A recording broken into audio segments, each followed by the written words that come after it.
এবারের ঈদটা যদিও আমি ঢাকায় নেই, তো ঢাকায় থাকলে হয়তো বা খুব ভালো লাগতো। কারণ এবারের ঈদের যে স্টার্টিংটা, এটার যে যাত্রাটা এরা যেভাবে নামাজের পর যেভাবে শুরু করেছে, সেটা একেবারে আমাকে মনে হলো যে আমি বোধহয় রথযাত্রা উপভোগ করছি।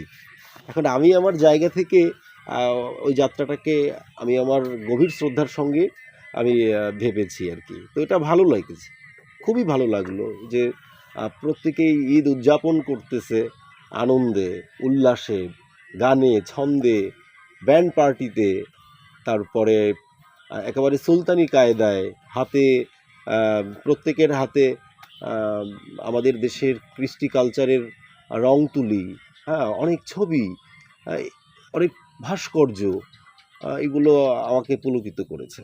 এরকম ঈদ বোধহয় না বাঙালি এর আগে কখনো পেয়েছে। ঢাক ঢোল পিটিয়ে ঈদের মানে আয়োজনটাকে আরও ভারী করতে এই যে এবারের গভর্নমেন্টের যে কাজ, যে পরামর্শ, এটা সত্যি সত্যিই খুব আনন্দের। কিন্তু জানেন তো এই আনন্দগুলোর পেছনে কি থাকে? হ্যাঁ, আমার আলোচনাটা আসলে ঠিক এখানেই।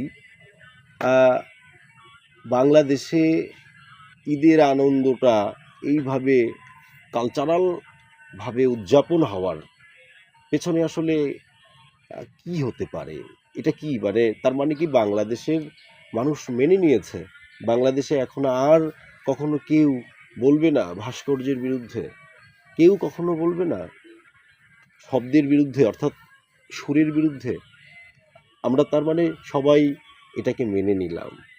যদি এরকমটা হয় তাহলে বাংলাদেশ সত্যি খুব সুন্দর একটি জায়গায় গিয়ে পৌঁছবে।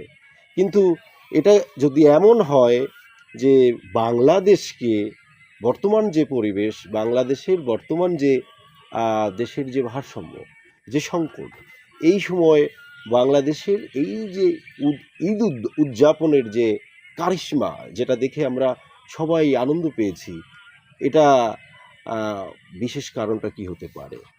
এখানে আমার কাছে যেটা মনে হয়, রাষ্ট্র চাচ্ছে যে আমাদের প্রথম পরিচয়টা যে বাঙালি, আমরা মূলত তো বাঙালি, তাই না? তো সেই যেহেতু বাঙালি, যেহেতু সেই বাঙালির একজন বাঙালির ভিতরে কি আছে, সে কি চায়? বাঙালি এটাই চায় যে সে ঈদের নামাজ পড়বে, আবার পহেলা বৈশাখের দিন পান্তা ইলিশ খাবে। হ্যাঁ, তো এই যে সেন্টিমেন্ট, এই যে বাঙালির যে সূক্ষ্ম ভাবনা, সেই ভাবনার জায়গা যদি রাষ্ট্র যদি ধরে ফেলে, বুঝে ফেলে এবং বোঝার পর যদি এটা করে, তাহলে রাষ্ট্রকে